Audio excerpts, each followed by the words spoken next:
कहानी शुरू होती है एक लाइव स्ट्रीम से, जहां जो बंदा रिकॉर्ड कर रहा था उसकी सामने एक बड़ा कीड़ा अचानक आ जाता है उससे पहले कि वो कुछ कर पाता। एक साया उस पर चपटा और वो चिल्लाने लगा। फिर हम देखते हैं कुछ लोग एक मोबाइल के आसपास इकट्ठा हुए हैं जहां वो वीडियो चल रहा है और वे इसकी सच्चाई पर बहस कर रहे हैं। उस यूनिवर्सिटी क्लासरूम में कुछ लोग वीडियो की असलियत पर शक करते हैं, जबकि बाकी जल्दी से इसे फेक बता देते हैं। ये बात समझ में भी नहीं आती कि इतने बड़े कीड़े इस दुनिया में हो सकते हैं। कमेंट्स में एक लड़का हंसता है और वो अपना मोबाइल सुजान को देता है, जिस पर एक पोस्ट दिख रही होती है जिसमें कीड़े के पंख वाले एक इंसान की तस्वीर होती है। सुजान हल्की हंसी देता है और सवाल करता है कि कीड़े के पंख में क्या खास है। हरी आंखों वाला जॉन्ग सुजान 20 साल का यूनिवर्सिटी का छात्र है। वो मोबाइल वापस मालिक को देता है और फिर सुझाव देता है कि लड़कियां बाहर ड्रिंक्स के लिए चलना चाहती हैं, अपने दोस्तों को भी साथ आने के लिए बुलाते हुए। लेकिन उससे पहले कि सुजान निराश हो पाता, उसके दोस्त जल्दी ही इस प्रस्ताव में दिलचस्पी दिखाने लगते हैं। जैसा कि आप देख सकते हैं, वो बहुत पॉपुलर छात्र है। उसके 5000 से ज्यादा फॉलोअर्स हैं, हमेशा A+ ग्रेड्स लाता है, इसलिए लोग उसे ड्रिंक पर और डेट पर बुलाते रहते हैं। इसी वजह से वो खुद भी आकर्षित होता है और दूसरों को भी आकर्षित करता है। सामाजिक स्तर की बात करें तो कहा जा सकता है कि वो टॉप पर है। इंसान भी जानवरों की तरह समूह में रहते हैं, जैसे चींटियां और मधुमक्खियां। हर जीव की एक हायरार्की होती है और सुचन जानता है कि कॉलेज में मजबूत या कमजोर होना इस बात पर निर्भर करता है कि कौन वो शख्स है जिसे हर कोई फॉलो करता है और जिसकी सब जलन करते हैं। तो हाँ, उसकी नाजुक शक्ल के बावजूद वो एक मजबूत छात्र है और ये वो चीज है जो वो आसानी से अपने किसी दोस्त को छोड़ने वाला नहीं था। कि तभी एक दोस्त उसकी सोच में बाधा डालता है और पूछता है कि क्या उसे परवाह होगी अगर वे वहां मौजूद दूसरी लड़कियों के साथ पिए। सुचन समझने की कोशिश करता है, तब तक दोस्त उसकी पीठ के पीछे इशारा करता है। सुचन की नजरें दो लड़कियों पर टिक जाती है जो जोश से हाथ हिला रही होती हैं। उनमें से एक, जिसके गुलाबी बाल हैं, का नाम मी है। जिज्ञासु होकर वह मी के पास जाती है और पूछती है कि सुचन कहाँ जाने वाला है। बाकी लड़कों के चेहरे पर तरह तरह के एक्सप्रेशन आते हैं और विभाग में एक नए कपल के बनने की मजाकिया बातें होती हैं। मी ऐसा लगती है कंफ्यूज। सुचन के दोस्त बिना देर किए उसे ड्रिंक्स के लिए बुला लेते हैं और वो भी दिलचस्पी दिखाती है। वो तुरंत जवाब देती है कि हाँ, वह जाना चाहती है। लड़के हंसते हैं और विभाग में मी की शराब पीने की आदत पर चुटकी लेते हैं, लेकिन बाकी लोगों से अलग। सुचन मी की मौजूदगी में नर्वस महसूस करती है और पीछे उसकी ओर चिंतित नजर डालती है। उसके अंदर कुछ हिल जाता है और अचानक ये युवा यूनिवर्सिटी स्टूडेंट मी का हाथ धक्का दे देती है, जिससे मी चौंक कर चिल्ला उठता है। सब लोग इस अंतर्मुखी के इस व्यवहार से हैरान रह जाते हैं। गलत हुआ क्या, ये सोचते हुए उसने बढ़ा चढ़ा के प्रतिक्रिया दी और माफी मांगी। कपड़ों के नीचे पीठ में बढ़ती बेचैनी महसूस करते हुए उसने कहा कि उसे अच्छा नहीं लग रहा और घर जाने का फैसला किया। हालांकि वहां मौजूद ज्यादातर लोग समझ नहीं पाए। किसी ने कहा कि सुचन के ऐसे अजीब पल समय समय पर आते रहते हैं। उसने कुश्ती की प्रैक्टिस में ज्यादा मेहनत करने का बहाना बनाया और जल्दी से चल दिया। सड़क पर आकर सुचन ने नाराजगी से करा भरी। उसे पता था कि कुश्ती का बहाना कमजोर था और वह एहसास करने लगा उसके पास अब बहाने खत्म हो रहे हैं। सच ये है कि उसके पास एक राज है जिसे वो किसी के साथ शेयर नहीं कर सकता। जब वो सड़क पर चलता है तो खुद को उस गोरे लड़के से तुलना करता है जो बिना कोई भाव दिखाए नजारे को देखता रहता है। वो लड़का सेमेस्टर की शुरुआत में अलग था, अपने दोस्तों में काफी लोकप्रिय था, लेकिन सब कुछ उसकी अंदर की उलझन की वजह से बदल गया। उसने एक बार गलती से ये राज सबके सामने खोल दिया था। वो भी एक पार्टी में बहुत ज्यादा पीने के बाद उसे शराब से या कुछ और से गंभीर एलर्जिक रिएक्शन हो गया था। शर्मिंदा होकर वह पार्टी से भाग गया। जब उसने अपने दोस्तों के हैरान चेहरे देखे, तब से उसकी हिम्मत टूट गई है और वो उदास घूम रहा है, नहीं जानता क्या करे। सुचन मानता है कि लोग अपने राज छुपाए रखना आम बात है, वो भी इससे अलग नहीं है। अपनी जटिलता बताने से उसकी सबसे बड़ी कमजोरी सामने आ जाएगी। लेकिन अब ये सब क्यों सोच रहा है जबकि उसकी दोस्ती और पढ़ाई ठीक चल रही है। वो बाथरूम में कपड़े उतारता है और पट्टियां दिखाई पड़ती हैं जो अपने आप को आईने में देखते हुए वह बेचैन हो गया। उसने एक आह भरी जब उसने अपनी पीठ पर कीटों के पंख देखे। उसे अपने पंखों को लेकर एक जटिल भावना थी। कीटों के पंखों के बारे में जो कठोर बातें उसने पहले कही थी, वे उसकी खुद की नफरत को दर्शाती थी जो वह अपने अंदर के इन पंखों के लिए महसूस करता था। वह इन चीजों को, ये घिनौने पंख जो उसकी जिंदगी बर्बाद कर रहे थे, कुछ अच्छा नहीं समझ पाता था। उसे याद आया कि जब वह स्कूल में था तब उसने एक ड्रैगन फ्लाई पर कीटनाशक छिड़का था और उसे धूल में तब्दील होते देखा था। गलती से उसने वह धूल सांस में ले ली थी, जिससे कुछ समय के लिए वह बीमार हो गया था। अगले दिन जब उसने देखा कि उसके पीठ पर पंख उगाए हैं तो वह हैरान रह गया। चादर के नीचे सिकुड़कर वो सोचता था कि लोग उसे राक्षस समझने लगेंगे। नींद से पूरी तरह वाकिफ रातें आम हो गई थी। इस डर ने उसे परेशान कर रखा था। वह अपनी परों को हर संभव तरीके से छिपाने की कोशिश करता था। काफी समय तक सचान ने लोगों से दूरी बनाए रखी, दोस्तों के कराओके और दूसरे कार्यक्रमों के बुलावे ठुकरा दिए। बस ये डर था कि कोई उसे पहचान न ले। अकेलेपन के बावजूद इस अलग-थलग जिंदगी ने उसके लिए चीजें आसान कर दी। उसकी अजीब आदतें किसी की नजर में नहीं आई और वह अपनी विश्वविद्यालय की पढ़ाई पर ध्यान केंद्रित कर पाया। हालांकि उसने माना कि वो एक बात बहुत मुश्किल थी। लगातार की तन्हाई इतनी दम घोंटने वाली और उदास करने वाली थी कि कभी-कभी उसे लगता था काश वो पैदा ही ना हुआ होता। कॉलेज में दाखिला लेने से ठीक पहले उसने फैसला किया कि अब बदलाव लाएगा। उसने अपनी शक्ल सूरत का ध्यान रखना शुरू कर दिया और दूसरों के साथ दोस्ताना रवैया अपनाया। पहले तो असहज महसूस किया, लेकिन उसने अपने पंखों को कपड़ों के नीचे छुपाने का तरीका ढूंढ लिया। जैसे-जैसे उसने ये किया, उसकी आत्मविश्वास बढ़ने लगी और उसका ये साहसी बदलाव उसे लोकप्रिय बना गया। उसे पता था कि सफलता के लिए आत्मविश्वास सबसे जरूरी चीज है और धीरे-धीरे और लोग भी उससे जुड़ने लगे। वो उसके पास आया, तब उससे नंबर मांग रही थी। उसने इन सब बदलावों के बारे में सोचा, लेकिन फिर असलियत में लौट आया। उसे एक अजीब घिन सी महसूस हुई कि अगर लोग उसके पंखों को देख लेंगे, तो जो कुछ भी उसने बनाया है, सब बिखर जाएगा। उसने नल खोल दिया, मस्ती करने की इच्छा हुई, लेकिन उसके पंख रास्ते में आ गए। हर बार ये पंख उसे परेशान करते हैं। सूचन ने अपने पंखों को कपड़ों से निकालने के लिए बार-बार खींचा, ताकि वे सुन्न न हो और दर्द न करे। इसलिए वह वहां से चला गया। वो नहीं चाहता कि कोई भी उसकी ये तरफ देखे, खासकर मी को। लेकिन जैसे ही वो बाथरूम का दरवाजा खोलता है, वो चौंक जाता है, क्योंकि लड़की वहीं खड़ी है और दोनों अपनी-अपनी वजह से चिल्ला उठते हैं। मी शर्म से लाल हो जाती है। वहीं सुचन को इस अनपेक्षित मुलाकात से ठंडक महसूस होती है। वो दरवाजा बंद कर देता है। मी पूछती है कि वो नंगा क्यों है। वो बाथरूम के अंदर वाले दरवाजे से टेक लगाकर हाँफता है। उसके रिएक्शन से लगता है कि मी ने उसके कांपते हुए पंख नहीं देखे। वो पूछता है कि वो वहां क्या कर रही है और वो बताती है कि दूसरे बंदे ने उसे पता दिया और वहां भेज दिया। सुचन चिढ़ जाता है और मन ही मन अपने दोस्तों को कोसता है।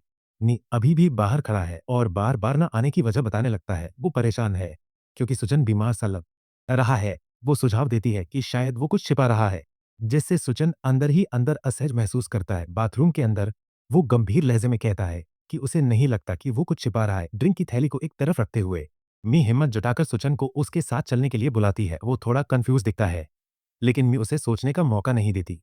वो जिद करता रहता है कि वो उसके साथ मूवी देखने जाए और कहती है कि वो तब तक इंतजार करेगी जब तक वो मान ना।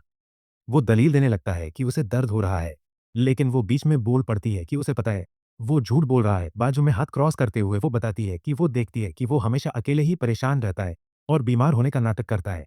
सिर झुकाए मी सुचान से उसकी चुप्पी के बारे में सवाल करती है और उसकी गैरमौजूदगी पर दुख व्यक्त करती है। वो उस पल को याद करती है जब उसने सेमेस्टर की शुरुआत में एक लड़के से उसकी रक्षा की थी, जो बार-बार उसे परेशान कर रहा था और इसलिए वो उसके साथ रहना चाहती है। वो भी अपने दिमागी परेशानियों में उलझा हुआ था। उसने उसका शुक्रिया अदा किया, गहरी सांस ली और फिर बाथरूम से बाहर निकल आया।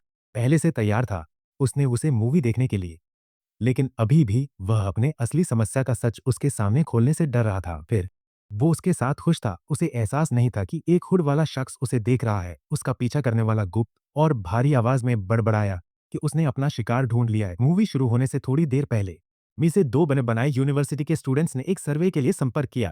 सूचन एक गहरी सांस लेती है जब वह सर्वे कर महिला के सवालों का जवाब देती है।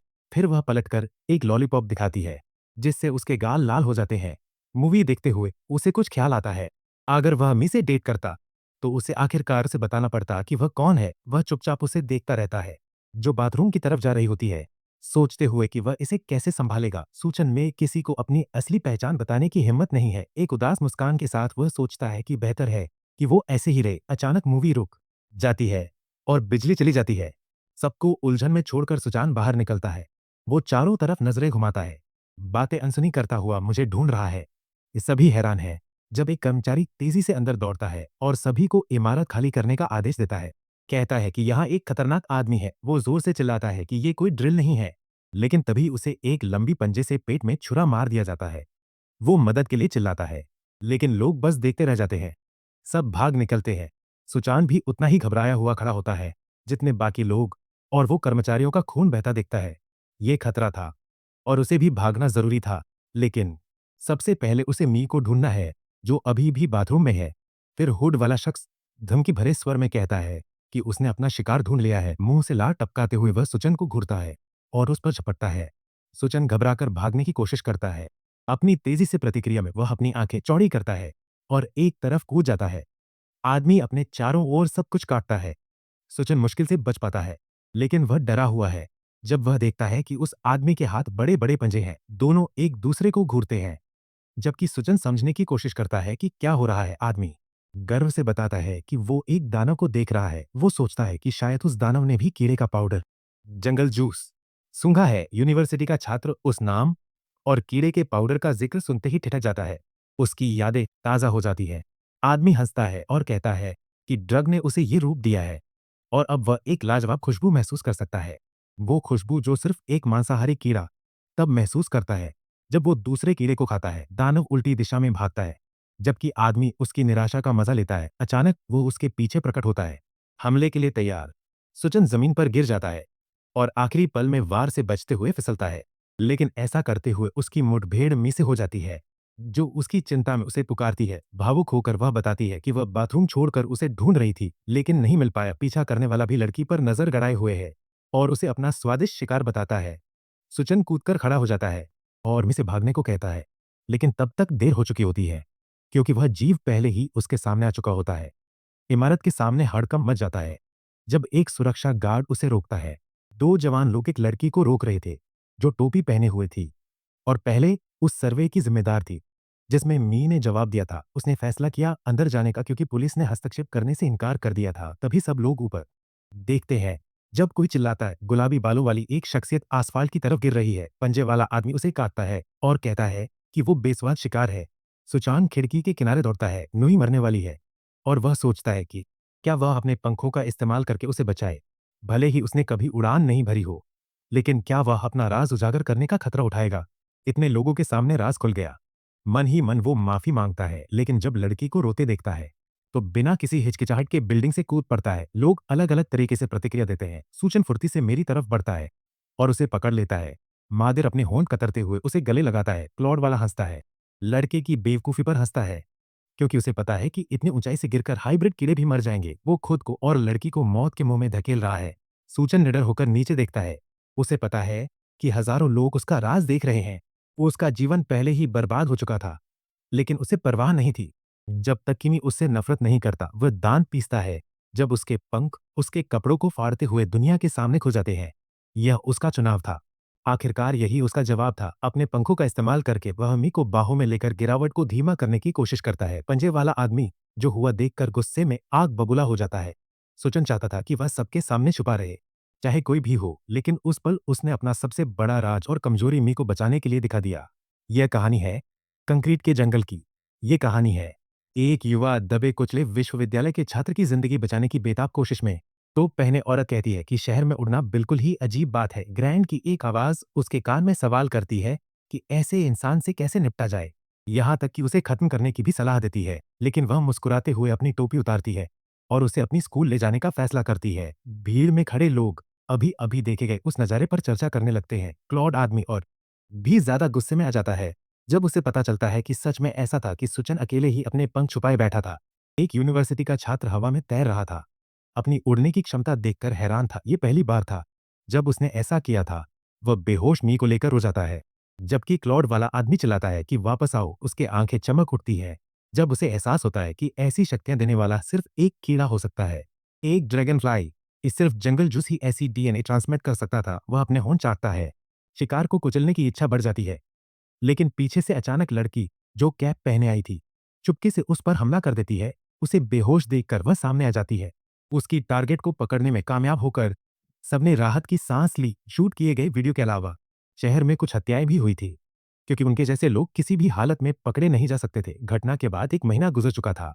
जो साथी सुचंदा से बात किया करते थे अब फोन पर बातचीत कर रहे थे। उनमें से एक ने वह वीडियो देखा जो सिनेमा वाले मामले का था और वायरल हो गया था, जिसमें ड्रैगन फ्लाई के पंखों वाला एक आदमी नजर आया था।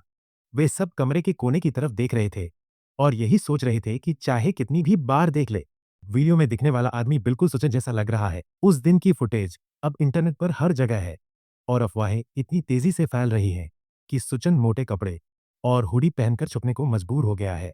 उसे समझ नहीं आ रहा कि ये उसकी किस्मत के लिए अच्छी बात है या बुरी। उस घटना पर कई न्यूज आर्टिकल्स भी लिखे जा चुके हैं। सुचिन के चेहरे पर कड़वाहट साफ दिखती है जब वो 12 साल पहले के उस वक्त को याद करता है, दर्जनों बच्चे केक के चारों ओर इकट्ठा हैं और हैप्पी बर्थडे गा रहे हैं। उनका टीचर थोड़ी उत्सुक मुस्कान के साथ उन्हें देख रहा है, लेकिन एक बच्चा, वो अकेले खड़ा था, चुपचाप, हाथ पीठ के पीछे क्रॉस किए हुए, और उसका चेहरा को समझ नहीं आ रहा था। टीचर ने जश्न को थोड़ी देर के लिए रोका और बच्चों से कहा कि वे सुजन के लिए भी हैप्पी बर्थडे गाएं। लेकिन बच्चों ने बिना किसी शर्म के कहा कि वो बोरिंग है, उसने तो बाकी बच्चों के लिए कोई तोहफा भी नहीं लाया था। एक लड़की ने कहा कि ये इसलिए क्योंकि उसके माँ बाप गरीब है। सुजन के चेहरे पर एक अजीब सी तान गई जब उसने अपने माँ बाप को इस तरह से कहा जाना सुना। पीछे की तरफ बाकी सब लोग जोश में बातें कर रहे थे और खाना खा रहे थे। वो चुप था और हिचकिचा रहा था। बस उसे बाकी बच्चों के साथ ज्यादा वक्त बिताना था। अगर वो भी बाकी बच्चों जैसा होता तो शायद खुश रहने की उम्मीद होती, लेकिन वो हमेशा से उनसे अलग था, गहरे ख्यालों में खोया हुआ। पीछे से कोई आया और उसके कपड़े उठाने की कोशिश की। वो सख्त हो गया और वहीं ठहर गया। एक पल में उसने जोरदार थप्पड़ मारा, जिससे वो आदमी रुक गया और बेबस होकर पीछे हट गया। वो उन लड़कों में से एक था जो उससे बात किया करते थे, माफी मांगते हुए। दूसरों ने उसे भेजा था ये देखने के लिए कि सुजोन के पंख तो नहीं है। स्वान गुस्से से उसे घूरता है और बाकी ग्रुप के पास लौटता है, जो उसे ताने भरी नजरों से देख रहे होते हैं। वह अपनी हुड और भी कस लेता है, ये जानते हुए कि उसे जानवरों की तरह चिड़ियाघर में रखा गया है। आखिरकार वो पॉपुलर लड़का जिसके चारों ओर हमेशा लोग होते थे, अब कहीं नहीं रहा। सुचोन कॉलेज से बाहर निकलता है, जबकि बाकी लोग दूरी बनाकर चलते हैं। बस में बैठते हुए वह अपने सोशल मीडिया पर चेक करता है कि क्या हुआ है। ज्यादातर लोगों ने उसे अनफॉलो कर दिया है, क्योंकि अफवाहें फैल रही हैं कि सरकार वीडियो में शामिल लोगों से पूछताछ हो रही थी। पर यह कोई फर्क नहीं पड़ता था कि बाकी लोग जा रहे थे।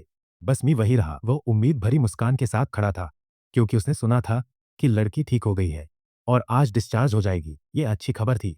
उसकी बस यही चाहत थी कि वह उसके साथ रहे। तभी मी जोर जोर से चिल्लाने लगी और उससे दूर रहने की भीख मांगने लगी। सुचन ने अजीब सी मुस्कान दी। फिर वह उसके पास जाने की कोशिश करने लगा ताकि समझ सके क्या हुआ, लेकिन मेडिकल स्टाफ ने उसे रोक दिया। उसकी आंखों से उम्मीदें बुझ गई। बस इतना था, दयालु और देखभाल करने वाली मी ही तो थी, तो फिर वो उससे ऐसा क्यों बर्ताव कर रही थी? कमजोर आवाज में उसने कहा कि अब से सुचन उसे देखना भी बंद कर दे। खुद को दानव कहे जाने पर सुचन फिर से अपने उदास मूड में डूब गया। जब उसने अपना फोन चेक किया तो पता चला कि मी ने उसे अनफॉलो कर दिया है। घर पर वो अपनी पीठ खुजलाता है और सोचता है कि ये सब उन शापित पंखों की वजह से है। आईने में खुद को देखता है, हाथ में कैंची लेकर अपने पंख काटने वाला है, अपनी खासियत को त्यागने के लिए तैयार, किसी तलाश में।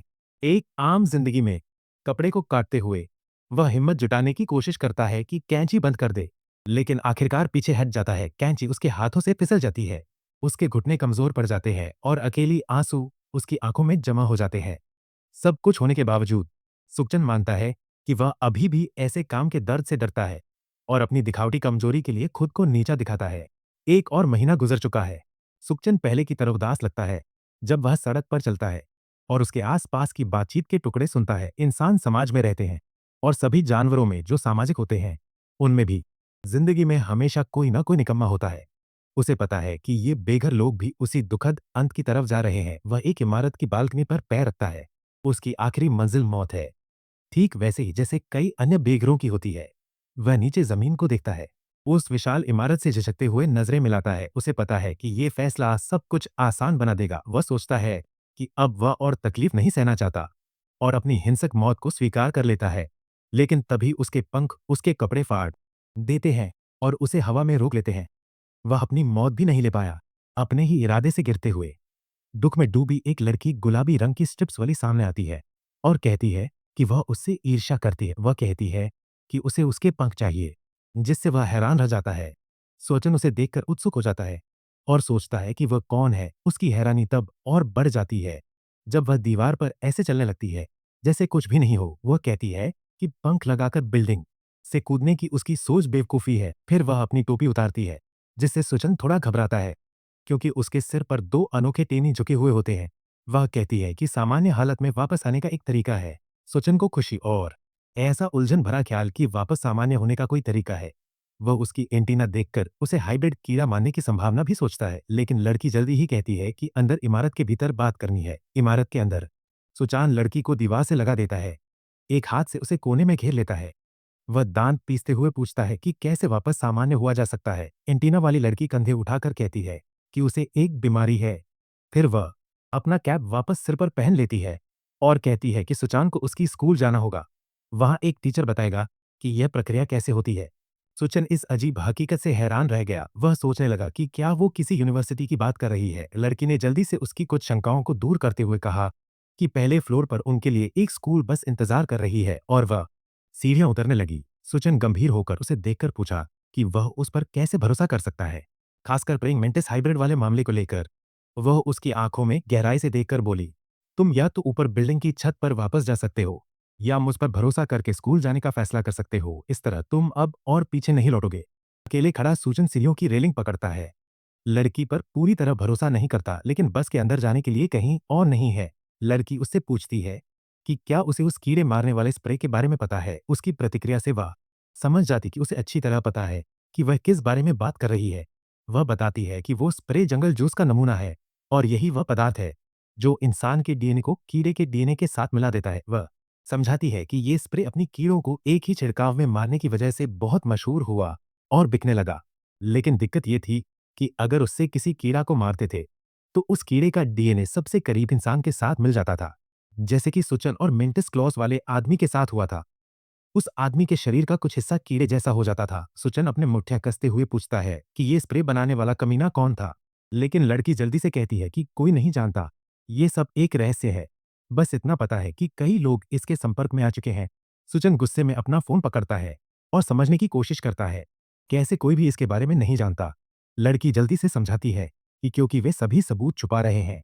सुजन लड़की से पूछता है कि हम से उसका क्या मतलब है, लेकिन वह कहती है कि वे अपनी मंजिल पर पहुंच चुके हैं। वे उठते हैं और बस से उतर जाते हैं। सुचन उसका पीछा करता है और हैरान रह जाता है जब वह देखता है कि वे अभी भी सुरंग के अंदर हैं। लड़की जल्दी से बताती है कि सुरंगें पहाड़ों के अंदर बनाई गई हैं और दीवार पर एक पैनल दबाती है। अचानक बहुत सारी रोशनी सुचन के चेहरे पर पड़ती है और लड़की कहती है कि उन्हें ये पसंद नहीं है, अपने आप को दूसरों के सामने खोलना और छुपकर जीना। ऐसा सोचते हुए वह फिर से हैरान हो जाता है जब लड़की कहती है कि ये उनका कैंपस सिटी है। उसे एक शानदार नज़ारा मिलता है जहां पहाड़ों के बीच कई बड़े और आधुनिक इमारतें हैं। उस जगह को नेस्ट कहा जाता है, कैंपस सिटी। वह अंदर जाता है और स्वीकार करता है कि उसने कभी सोचा भी नहीं था कि पहाड़ों में ऐसा कुछ होगा। लड़का चुप हो जाता है जब वह देखता है कि वहां हर कोई उसके जैसा है। वह उत्साहित हो जाता है यह जानकर कि उसके जैसे आधे इंसान कितने हैं। आशा करता है कि फिर से सामान्य बनने का रास्ता मिलेगा। मैंटिस जैसी पंजे वाले आदमी को एक घोंसले के गार्ड ने गाइड किया। वह ड्रैगन फ्लाई का डीएनए सूंघता है और आधे रास्ते में ही बिजली लग जाती है, लेकिन अपने होंठ चाहते हुए वो दर्द को निगल जाता है और कहता है कि सुचन और वो जल्द ही फिर मिलेंगे। जल्द ही कई कीट हाइब्रिड लोग सुचन के आसपास अपनी खास शक्तियों का इस्तेमाल करते हैं और वह सोचता है कि ये जगह आखिर है क्या। लड़की उसकी मजेदार प्रतिक्रियाओं पर मुस्कुराती है और उसके साथ चल देती है। वह उसकी शक को सही ठहराते हुए कहती है कि वे सब जंगल जूस नेस्ट से प्रभावित हुए थे। भले ही उसे यूनिवर्सिटी कहा जाता हो, लेकिन असल में ये जगह ऐसे लोगों की सुरक्षा के लिए बनी है। लड़की ने बताया कि सुजान अकेला नहीं है और वो अकेला नहीं है। फिर उसने विदा ली और कहा कि वो सब कुछ विभाग कार्यालय को रिपोर्ट करेगी, क्योंकि इस सेमेस्टर में सुजान ही एकमात्र ट्रांसफर स्टूडेंट है। फिर उसने सुजान का नेस्ट में स्वागत किया। वहां घूमते हुए सुजान अब भी यकीन नहीं कर पा रहा था कि ऐसी कोई स्कूल सच में है, बिल्कुल किसी फैंटेसी वाली दुनिया जैसी। कोरिया में वह लोगों के शरीर के हिस्सों को देखता है और ध्यान देता है कि उनके भी उसके जैसे कीड़े के हिस्से हैं, लेकिन वे उन्हें छिपाने की हिम्मत नहीं करते। उसकी पीठ थोड़ी तकलीफ देती है, पर वह उसे नजरअंदाज कर देता है। फिर वह एक मध्यवीन आदमी से मिलता है जो एक सफेद मंच पर बैठकर ध्यान लगा रहा होता है। वह आदमी शहद से लिपटा हुआ है और बिना पूछे सुचन को बताता है कि शहद अर्पित करके वह कीड़ों का प्रोटीन प्राप्त कर सकता है। अपने शरीर से एक कीड़ा निकालकर वह कहता है कि यह जीवन का चक्र है और उसे खा जाता है। सुचन है अविश्वास में वह सोचता है कि क्या वो आदमी कोई भी कैंपिंग का शौकीन है जो ऐसे अजीब चीजें खाता है। वह जल्दी ही समझ जाता है कि वहां कोई भी सामान्य नहीं है और मुड़ जाता है, लेकिन आदमी अपने कपड़े ऊपर उठाता है जब सुचन सबसे कम उम्मीद करता है। जानना चाहता है कि लड़का कौन सा कीड़ा है। सुचन उसे परेशान होकर देखता है। जब आदमी उसके ड्रैगन फ्लाई के पंख देखता है तो वह तेजी से पीछे हट जाता है, बूढ़े आदमी से दूर भागता है। आदमी अपने स्थान से उठता है और सुचन के पंखों की तारीफ करते हुए कुछ बातें हैं उन्हें शानदार बताता है। फिर वो पूछता है कि वो उन्हें छुपाने की कोशिश क्यों कर रहा है।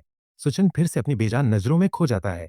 जब उसे मी की बातें याद आती है वो अपने पंख ढक लेता है और कहता है कि वो उन्हें खत्म करने आया है। आदमी चुप रहता है, लेकिन जल्दी ही धीरे से उसे बेवकूफ कह देता है। एक नीले रंग की इमारत में सुचन का परिचय नेस्ट मेलन के कीट लाभ विभाग के मुख्य प्रोफेसर से कराया जाता है। प्रोफेसर उस लड़की का शुक्रिया अदा करता है कि उसने सुचन को नेस्ट तक पहुंचाया। सुचन घबराने लगता है जब उसे एहसास होता है कि ये वो इंसान है जो जानता है कि कैसे उसके डीएनए में हुए बदलावों को उलटना। मोयान ज्यादा बातें नहीं करता और सीधे मुद्दे पर आता है। रिमोट उठाता है और जवान लड़के को समझाने लगता है। सुचान इस बात से प्रभावित है कि सब कुछ कितनी जल्दी हो गया, लेकिन वह स्क्रीन पर चल रही वीडियो पर ध्यान देने लगता है। एक आवाज ग्रेजुएट स्टूडेंट को कक्षा की टॉपर बताकर बुलाती है कि वह मंच पर आए और सिंड्रेला सीरम प्राप्त करे। सुचान समझने की कोशिश करता है कि यह सिंड्रेला सीरम आखिर है क्या। स्क्रीन पर एक व्यक्ति दिखता है जिसकी घिनौना मक्खी का सिर एक गिलास पीते ही मुआ लेता है, फिर हाथ से गिर जाता है।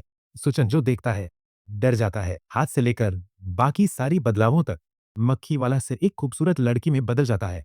सुचन स्क्रीन की तरफ इशारा करता है और पूछता है कि उसने अभी क्या लिया। प्रोफेसर जवाब देता है कि यह कुछ ऐसा है जो गलती से रिसर्च डिपार्टमेंट में बना है। जंगल जूस के काम करने के तरीके को समझकर उन्होंने कीड़े का डीएनए इंसान के शरीर से अलग कर दिया है।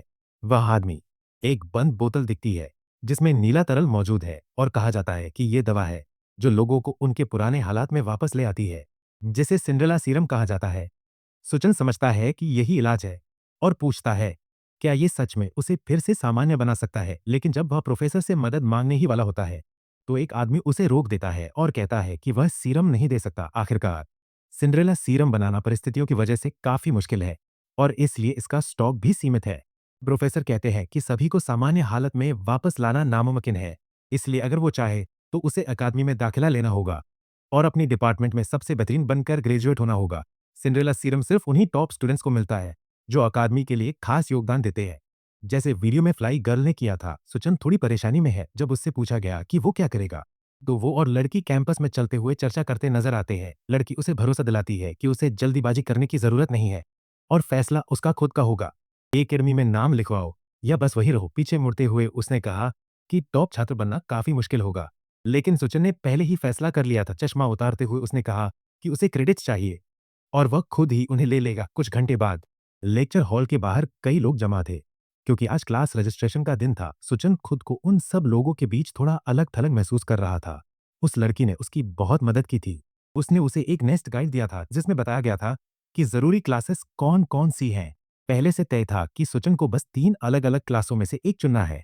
वो गाइड बुक पलटते हुए सोचता है कि उपलब्ध कोर्स में क्या दिक्कत है। लड़के ने यह तय किया कि एक ही क्लास ठीक लग रही है जहां आधे से ज्यादा स्टूडेंट्स ने ग्रेड पाया है। उसका नाम है अनरवलिंग डिफेंस और ये प्रोफेसर इम्तिहान पढ़ाते हैं। नोटबुक बंद करते हुए सुचन ने मन बना लिया और उसका चेहरा एक ठोस इरादे से चमक उठा। लेकिन जल्दी ही उसे एहसास हुआ कि हर कोई क्लासेज के लिए रजिस्ट्रेशन कराने आया है। आमतौर पर सुचन सीधे पीसी के पास चला जाता। कैफे में क्लासेस के लिए रजिस्टर करना था, लेकिन उसे पता नहीं था कि नेक्स्ट क्लासेस के लिए कैसे रजिस्टर करना है। तभी एक चांदी बालों वाली लड़की उसके सामने से गुजरती है जो एक लाल बालों वाले लड़के की गर्दन पकड़ रही होती है।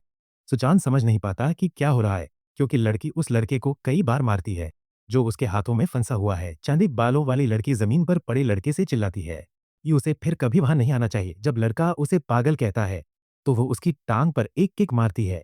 सुचान ये सब देखता रहता है। बात बिल्कुल बेवकूफाना लगती है और सोचना शुरू करता है कि यहां से निकल जाना चाहिए। तभी एक आवाज आती है जो उससे कहती है कि डरना नहीं चाहिए। फिर टोपी वाली लड़की उसके पास से गुजरती है और चेतावनी देती है कि उसे यहाँ और भी ऐसे कई नज़ारे देखने को मिलेंगे। लड़ाई में शामिल दोनों को जबरन कॉलर से पकड़ लिया जाता है। वो कुछ कर भी नहीं पाते, फिर उन्हें बेरहमी से उलट सीधे दिशाओं में फेंक दिया जाता है। सुचन एंटेना देखता है और तुरंत पहचान जाता है कि ये किसके हैं। लड़का और लड़की दोनों जोरों से हॉल की फर्श पर गिरते हैं और सोचते हैं कि इसके पीछे कौन जिम्मेदार होगा। वो उन पर ऐसे हमला कर रहे थे, लेकिन जब वे अपना सिर उठाकर देखने लगे तो हैरान रह गए कि वो कोई और नहीं बल्कि क्लास रिप्रेजेंटेटिव खुद पार्की थी, जिन्हें सुचान को यह सोचकर गहरा सांस लेना पड़ा कि वह उसी क्लास में है जहां प्रतिनिधि है। और उसने सोचा कि सब ठीक रहेगा या नहीं। वह कक्षा के कंप्यूटर पर बैठा और देर से आने का डर खत्म होते ही राहत महसूस की। उसके पीछे पहले हुई हंगामे के 3 जिम्मेदार लड़के झगड़ रहे थे और उसे लगने लगा कि उसका सामान्य हाई स्कूल का सपना पूरा नहीं होगा। लेकिन सुचान जल्दी से कोर्स रजिस्ट्रेशन पूरा करने पर ध्यान देता है। उसे पता है कि सबसे जरूरी चीज है अपनी दिनचर्या खराब न करना या अपनी जरूरी क्लासेस भूलना।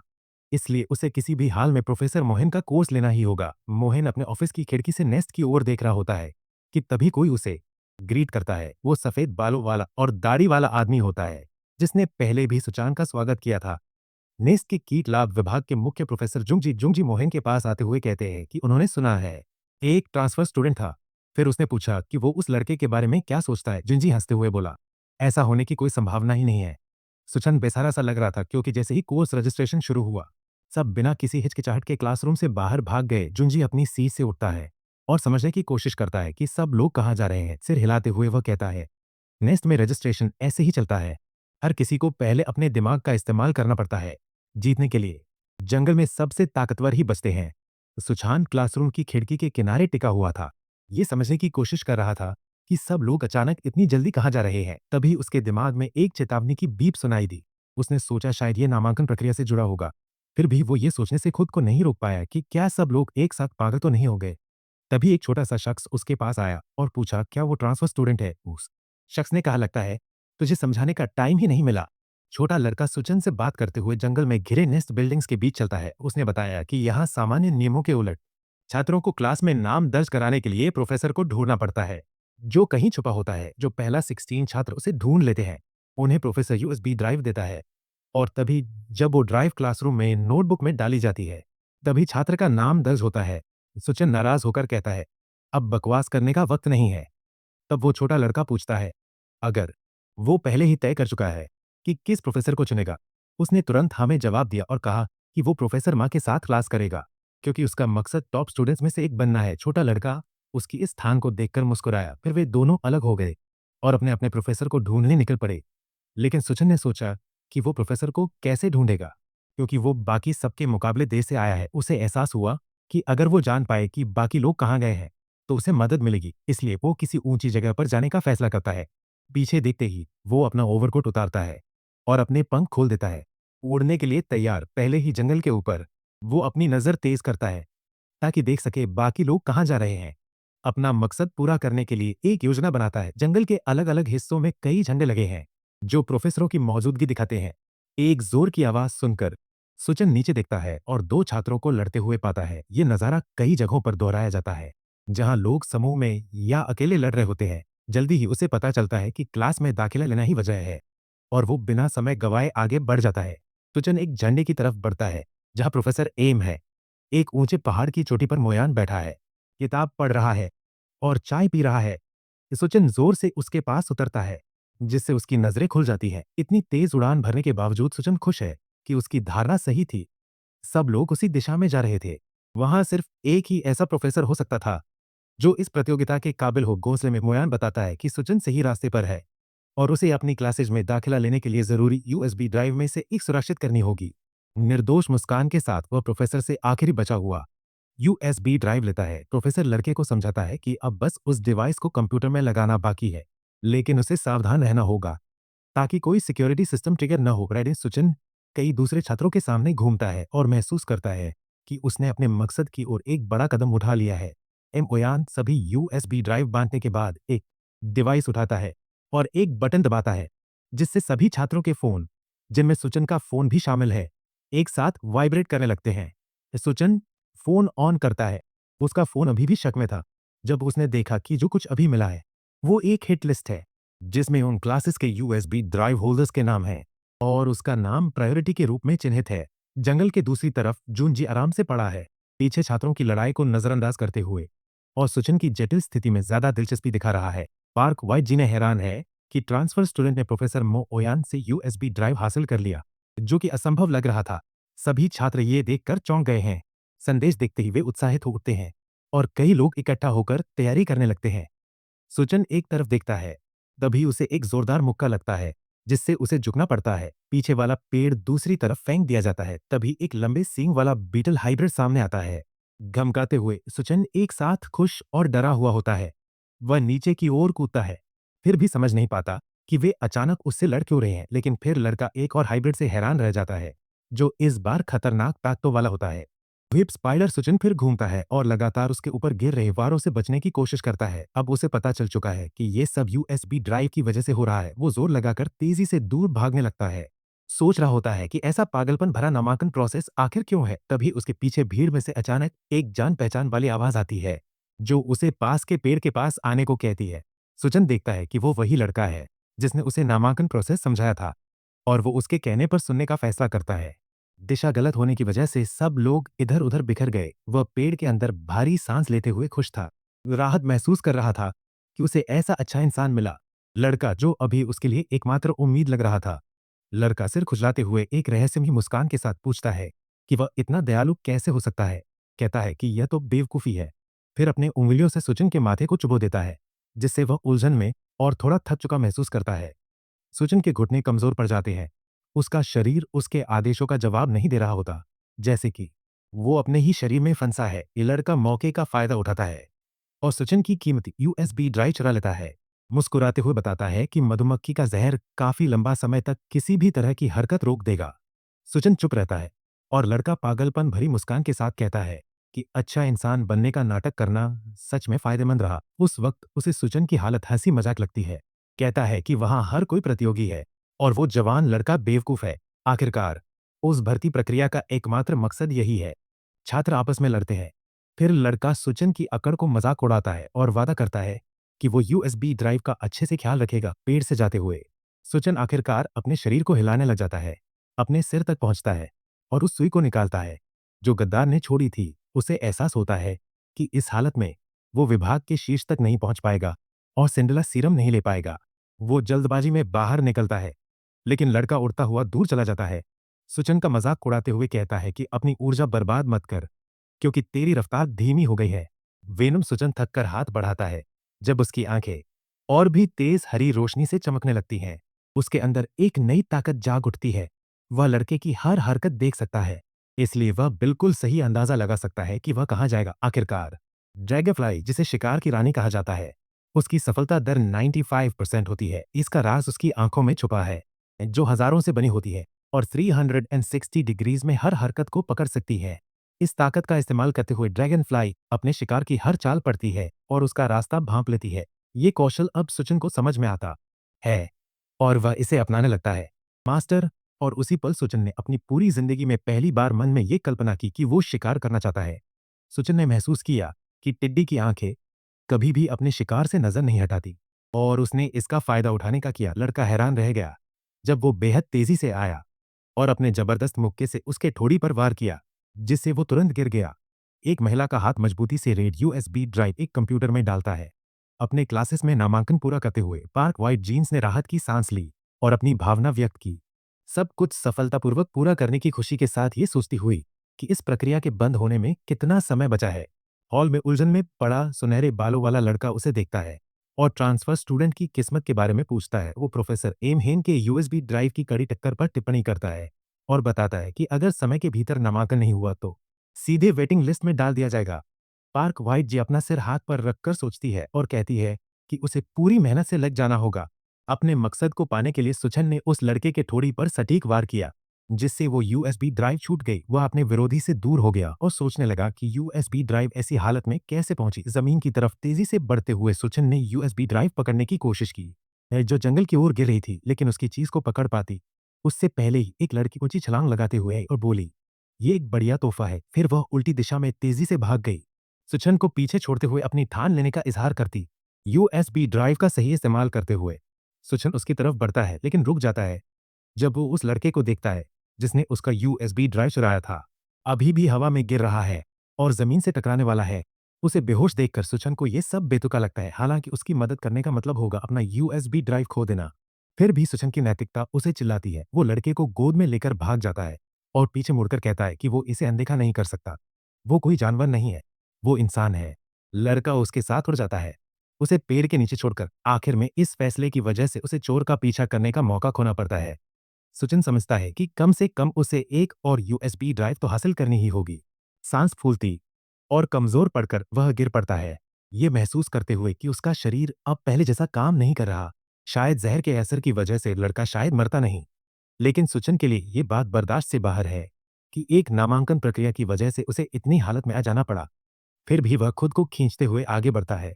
जमीन पर बेहोशी की कगार पर वह अपनी मंजिल पर ध्यान बनाए रखने की कोशिश करता है, लेकिन तभी जून जी की मौजूदगी उसे चौंका देती है, जो कुकीज खाते हुए उसे बेकार कह रहे हैं। सुचन खड़ा होता है और ये समझने की कोशिश करता है कि कितना वक्त बीत चुका है। जल्दी ही उसे पता चल जाता है कि वो आदमी कौन है, लेकिन जून जी बातचीत में दिलचस्पी नहीं दिखाते और कहते हैं कि नामांकन की आखिरी तारीख नजदीक है। जब वो आदमी बताता है कि सिर्फ 5 मिनट बचे हैं, तो सुचिन के चेहरे पर हार का भाव छा जाता है। उसे अगले साल फिर से कोशिश करनी चाहिए। वैसे भी सुचिन ये तर्क करने की कोशिश करता है कि उसे एक यूएसबी ड्राइव मिलने के बाद हमला किया गया था। जून जी लंबी सांस लेते हैं और सवाल उठाते हैं कि क्या सुचिन का दिमाग ठीक नहीं है या वो बस बेवकूफ है। जब उस आदमी ने पूछा कि क्या वो दाखिले की प्रक्रिया में कोई खास रियायत मांग रहा है, तो वह चुप रह जाता है। नाराज होकर जून जी कहता है कि यहाँ सबसे ताकतवर की ही सुनवाई होती है और किसी को भी अपनी मंजिल पाने के लिए लड़ना पड़ता है। वैसे भी प्रोफेसर शुरू से ही सब कुछ देख रहे थे और किसी भी चीज में दखल दे रहे थे जो जानलेवा खतरा पेश करता था, समझाते हुए कि जंगल जूस इंसानों को हथियार में बदल देता है। जुंजी ने तर्क दिया कि नेस कोई आम स्कूल नहीं हो सकता जहां सिर्फ किताबों से पढ़ाई होती हो। हालांकि उसने सुछान को यह विकल्प दिया कि वह सिंड्रेला सीरम छोड़ दे और नेस के नागरिक इलाके में एक मानव कीड़ा हाइब्रिड के रूप में शांतिपूर्ण जीवन जी। सुछान चुप रहा तो जुंजी मजाक में कुकीज का बैग फेंकते हुए बोला कि कूड़ा फेंकना मत भूलना, अकेले जंगल में पड़े रहो। सुछान ने सोचा, आखिरकार उसने किसी क्लास में दाखिला नहीं लिया था। अगर उसने अपने विरोधी को मरने दिया होता तो शायद वो ऐसे नामांकन में सफल हो जाता। फिर भी गुस्से से भरकर वो मानता है कि ऐसा सोचने वाला वो पूरा हारा हुआ इंसान है। सारी परेशानियों के बाद जब वो अपना हाथ उठाकर बैग फेंकने वाला था, तो उसे प्रोफेसर की बातें याद आई। उसने उस बूढ़े आदमी की उस टास्क देने की तकलीफ पर टिप्पणी की, खासकर जब वो पहले ही नामांकन में फेल हो चुका था। लेकिन जब उसने बैग खोलकर कचरा अलग करने लगा तो उसे एक लाल रंग की यूएसबी ड्राइव मिली। सुचिन ऊपर देखा। बस 5 मिनट बचे थे नामांकन खत्म होने में। दूर से प्रोफेसर मध्याह्न ने जुंजी का स्वागत किया, जो यूएसबी ड्राइव की सीधे डिलीवरी से प्रभावित थे। मध्याह्न ने सुचिन को तारीफ से देखा, खासकर ये सोचकर कि जुंजी उसे नापसंद भी करते हैं। जुंजी ने एक मशहूर कहावत कही, दोस्तों को पास रखो और दुश्मनों को और करीब। आंखें बंद करते हुए सुचन तेजी से जंगल में भागा, ये जानते हुए कि समय कम है। असफल होने का डर उसके दिमाग में था और उसने अपनी रफ्तार बढ़ा दी, तेज सोचते हुए कि आंखें खुली रखनी जरूरी है या नहीं। अचानक उसके दिमाग में एक जबरदस्त आइडिया आता है और वह अचानक रुक जाता है, अपनी चश्मे की जोड़ी निकालता है और पहन लेता है। इससे उसे धूल और हवा से सुरक्षा मिलती है, जिससे वह और तेजी से बढ़ सकता है। कुछ लोग स्कूल के सामने जमा होते हैं और अपने संभावित शिकारों से यूएसबी ड्राइव चुराने की सबसे बढ़िया रणनीति पर साजिश रचते हैं। जैसे ही कोई आता हुआ दिखता है, वे कार्रवाई के लिए तैयार हो जाते हैं, भरोसा करते हुए कि यह जोखिम उठाने लायक होगा।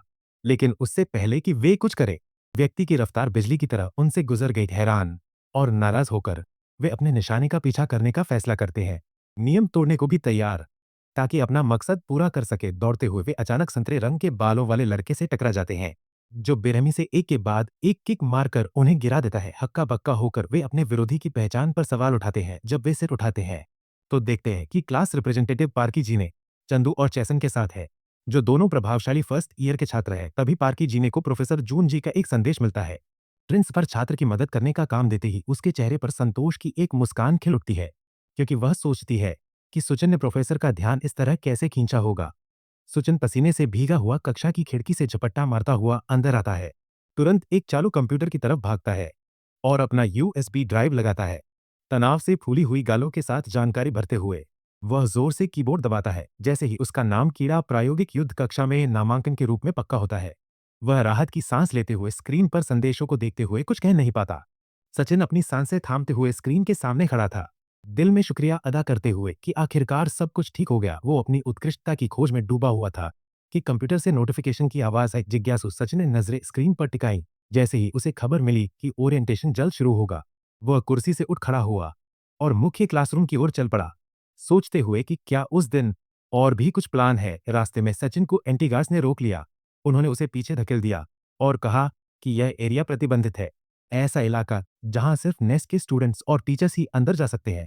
सुचन वहां घुसने की कोशिश करता है और बहस करने लगता है कि वह भी स्टूडेंट है, लेकिन जैसे ही गार्ड उससे स्टूडेंट आईडी मांगते हैं, लड़का ठिठक जाता है। सौभाग्य से class representative Park White Janine अचानक वहां आ जाती है और सुचन को उसकी मुश्किल से निकालती है। अपनी आईडी दिखाते हुए कहती है कि यह अभी अभी जारी हुई है। फिर दोनों उसी रास्ते से आगे बढ़ते हैं और सुचन को पता चलता है कि वो रिप्रेजेंटेटिव उसकी ही क्लास की है। लड़की फिर सुचन को सांत्वना देती है और कहती है कि प्रोफेसर एम की क्लासेस उसके लिए ज्यादा सही है। फिर भी उसका हाल देखकर उसे दुख होता है। इसका मतलब ये है कि वो शायद डिपार्टमेंट का टॉप स्टूडेंट नहीं बन पाएगा। लेकिन सुचान कहता है कि उसने अभी हार नहीं मानी है। पार्क व्हाइट जेनिन उसे देखकर प्रभावित होता है और धीरे से कहता है कि वो उम्मीद से ज्यादा बहादुर है। प्रतिनिधि सुचान को ऑडिटोरियम तक ले जाता है और जैसे ही वे अंदर आते हैं, सब उसे पहचान लेते हैं, खासकर एक लड़की जो उसे देखकर चौंकते हुए कहती है, ड्रैगन फ्लाई वाला लड़का। वो यकीन नहीं कर पा रहे थे कि वे सब एक ही कमरे में हैं। जल्द ही सुचन सबका ध्यान अपनी तरफ खींचने लगा। कुछ उसके यूट्यूब वीडियो की बात करने लगे, कुछ उसकी अच्छी शक्ल की तारीफ करने लगे, और बाकी तो ये सोचकर हैरान थे कि वे किसी सेलिब्रिटी की मौजूदगी में हैं। सुचन खुद भी हैरान था कि वहां मौजूद हर कोई पहले से ही जानता था कि उसने क्या किया है। ऑडिटोरियम में एक लड़का सबकी आवाज से ऊपर बोलते हुए पूछता है कि क्या सुचन पागल है जो इतनी खुलकर अपनी पहचान सबके सामने ला रहा है। सुचन ने उस लड़के को पहचाना, वही डरावना लड़का जो पहले लड़ाई कर रहा था। स्कूल के सामने वो अपनी बात जारी रखता है, अपनी तकलीफें साझा करता है और प्रतिनिधि के साथ मिलकर जनता का ध्यान भटकाने की कोशिश करता है। पूरे 1 महीने तक साथ ही वे सरकार के वैज्ञानिकों से सुचान को पकड़े जाने से बचाने की कोशिश करते हैं।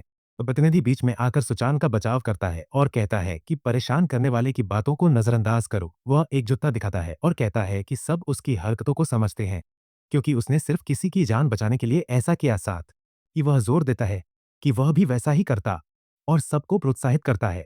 सुचन को अपने काम पर गर्व होता है। जब उसके बारे सोचता है तो उसके दिमाग में सबसे पहले दयालु शब्द आता है, और जैसे ही वह अपनी कृतज्ञता जाहिर करने वाला होता है, प्रतिनिधि को जाना पड़ता है क्योंकि उसके पास अपने प्रोफेसर के लिए एक जरूरी काम है। इस बात का सामना करते हुए सुचन बिना कोई प्रतिक्रिया दिए इसे स्वीकार कर लेता है। बदमाश प्रतिनिधि की इस हरकत से नाराज हो जाता है और मुड़ता है। तभी किसी ने उसके कंधे को छुआ। वह इशारा करता है कि प्रतिनिधि सुचन के साथ मिलीभगत कर रहा है क्योंकि वह ट्रांसफर स्टूडेंट है। लेकिन पीछे से एक जबरदस्त शख्स आया जो हाल ही में वहां दिखा था। उसने झट से एक नजर डाली और फिर गुंडे का सिर मेज से टकरा दिया, जिससे मेज खून से सनी हुई। अपनी ताकत दिखाते हुए उसने बाकी लोगों को अपने साथियों के तौर पर सलाम किया। उसने बताया कि वो कुछ जरूरी बोलने वाला था, लेकिन उसे बोरिंग लगा। फिर सीधे मुद्दे पर आया और छात्रों से कहा कि वो उसे टॉप स्टूडेंट का टाइटल दे दे। तभी कुछ लोग उसके जैसे कपड़े पहने बल्ले लेकर कमरे में दाखिल हुए। बाकी लोग इससे नाखुश दिखे, लेकिन डर के मारे कोई भी उस बदमाश के खिलाफ आवाज उठाने की हिम्मत नहीं करता, जो बार बार ये बोलता रहता है कि उसे सिंड्रेला सीरम में बहुत दिलचस्पी है। फिर वो सभी आईडी जब्त करने की धमकी देता है ताकि इस टर्म में सिर्फ वही इकलौता छात्र रहे, और खुद को इस आसान लेकिन चालाक प्लान का जीनियस बताता है। सुनकर सचिन गुस्से में मुंह बनाता है, मुठ्ठियां कसकर चिल्लाता है कि ये पूरी बात कितनी बेवकूफी भरी है। बिना देर के वो सीधे उस बदमाश की तरफ उड़ता है। अपने आईडी को हार मानने वाला नहीं, लेकिन उसका विरोधी बस हंसता है और उड़न की कोशिश कर रहे कीड़े की तरह उसका मजाक उड़ाता है। वो सीधे उस पर टूट पड़ा। फिर उसके गुंडों में से एक ने सुचन के सिर पर बल्ला मारा। अचानक एक तेज रोशनी की चमक हुई और फिर सुचन अनजाने जगह पर जागा। सिर में जोर का दर्द था और थोड़ा हक्का बक्का सा लग रहा था। सुचन हैरान था कि वो घोंसले की मेडिकल सुविधा में है। प्रतिनिधि दवा रखते हुए बताती है कि प्रोफेसर द्वारा दिए गए काम पूरा करने के बाद वो वापस सभागार आई और देखा कि सुचन और उस गुंडे दोनों जमीन पर पड़े हैं, खून से लथपथ। बिना देर किए उसने उन्हें तुरंत मेडिकल विंग में ले गई। सुचान को जैसे ही पता चला कि उसका आईडी चोरी हो गया है, वो घबरा गया, लेकिन जब प्रतिनिधि ने उसे भरोसा दिलाया तो वो फटाफट निर्णय लेती है, नए आईडी बनवाने का वादा करती है और सुनिश्चित करती है कि जल्दी वापस आ जाएगी। सुचान फिर से उसका धन्यवाद करता है और दिल ही दिल में उसकी तारीफ करता है, लेकिन अफसोस उसका मन की तरफ भटक जाता है जो किसी के लिए भी दिल से परवाह करती थी।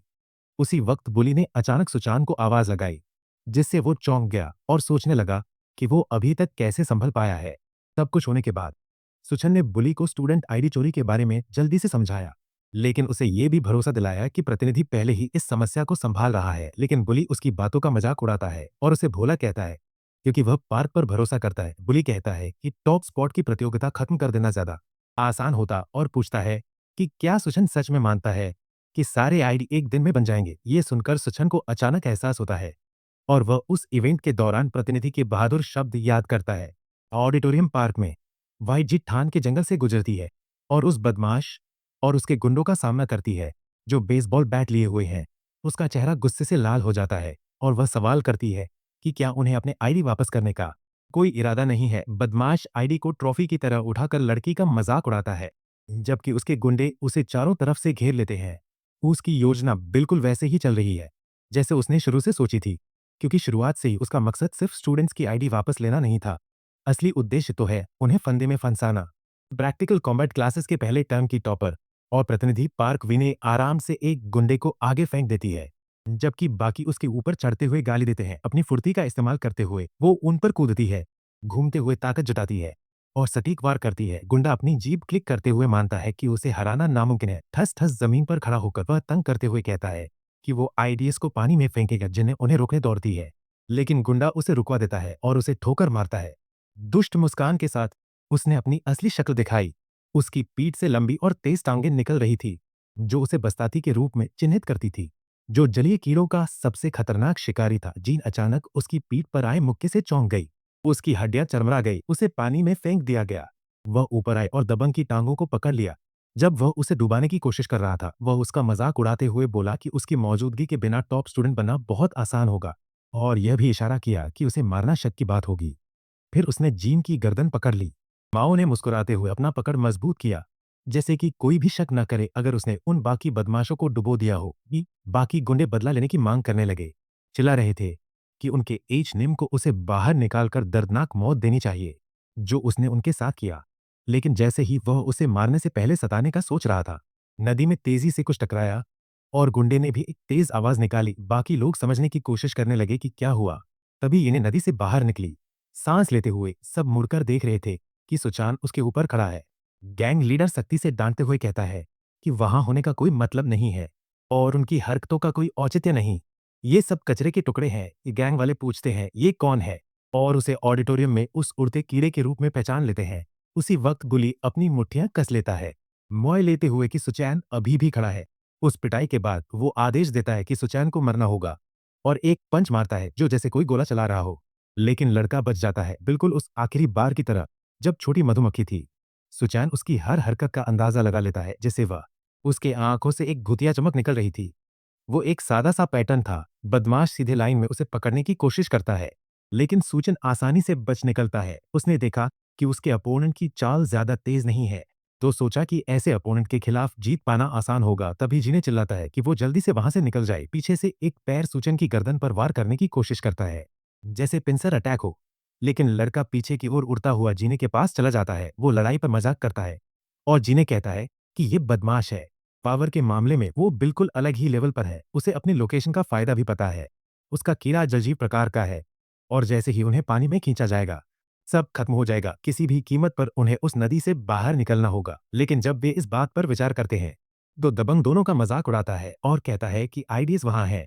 उन्हें गंदा कहता है। जवाब में सुचन कहता है कि वे बहुसंख्यक होकर भी डरपोक हैं और फायदे वाली स्थिति में लड़ते हैं। जब येने उससे जाने को कहता है, तो वह हैरान रह जाता है, यह कहते हुए कि उसे ज्यादा लड़ने की जरूरत नहीं है। वह धीमे धीमे आगे बढ़ती है, जानते हुए कि उनका लक्ष्य पहले ट्राइमेस्टर का टॉप एसटी छात्र है, और अगर वह हार गई तो वे आइडियस वापस कर सकते हैं।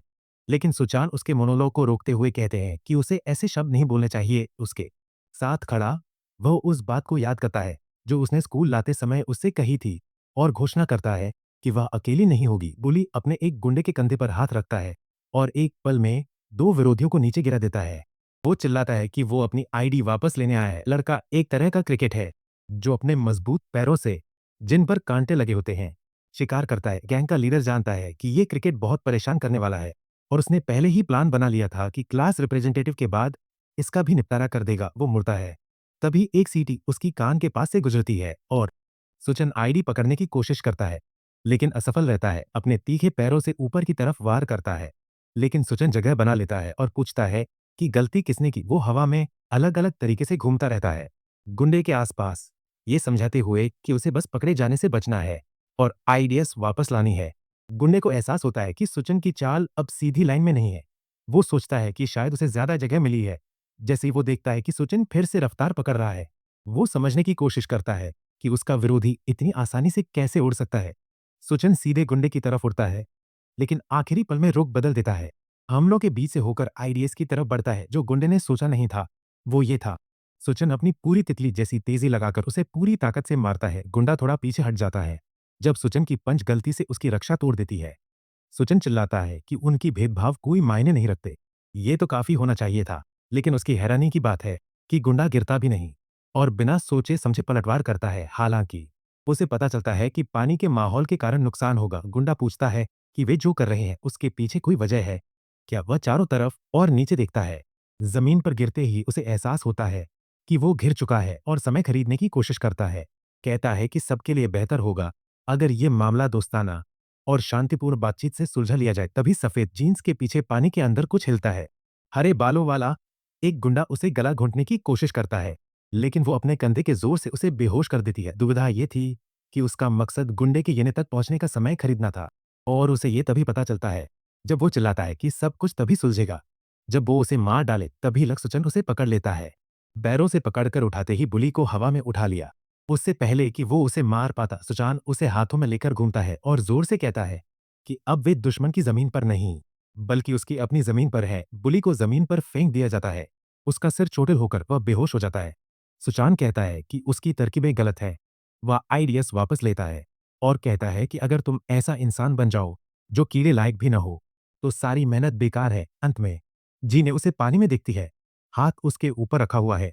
सूचना के शब्दों और उसके निस्वार्थ व्यवहार को देखकर कुछ उसके दिल में उस लड़के के लिए जाग उठा। जब तीनों वापस ऑडिटोरियम पहुंचे तो अफसोस की बात थी कि शुरुआत की ओरिएंटेशन खत्म हो चुकी थी। सूचना और बाकी लोगों ने चुराई हुई आईडी अपने सहपाठियों को वापस कर दी, लेकिन उन्होंने ये बात छुपाने का फैसला किया कि इन्हें वापस करने वाले वे ही थे। प्रतिनिधि ने इसे राज बनाए रखने पर जोर दिया और कहा कि सब कुछ उसकी वजह से हुआ है। उसने इतनी विनती की कि सूचना के लिए मना करना मुश्किल हो गया। सूचना ओरिएंटेशन में हिस्सा नहीं ले पाया था, जिससे उसे थोड़ा मन टूट गया था और आइडियाज वापस करने के लिए वो कोई हीरो भी नहीं बन पाया। लेकिन अच्छी बात यह थी कि उसे नया घर मिल गया।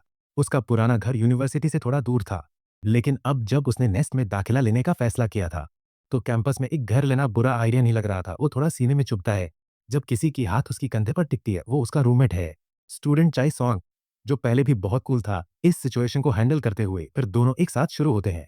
संवाद के दौरान सुचन विभाग की शर्ट की तारीफ कर रहा था और शौंग पूछता है कि क्या वह पीता है। दोनों के अकेले पीने का आइडिया उसे ज्यादा मजेदार नहीं लगा, लेकिन तभी एक महिला की आवाज से वह चौंक गया। जब दरवाजा खुला, प्रतिनिधि वाई जिन्हें कमरे में लड़की के साथ आई जिसके चांदी जैसे बाल थे और उसने ड्रिंक्स और स्नैक्स लाए थे।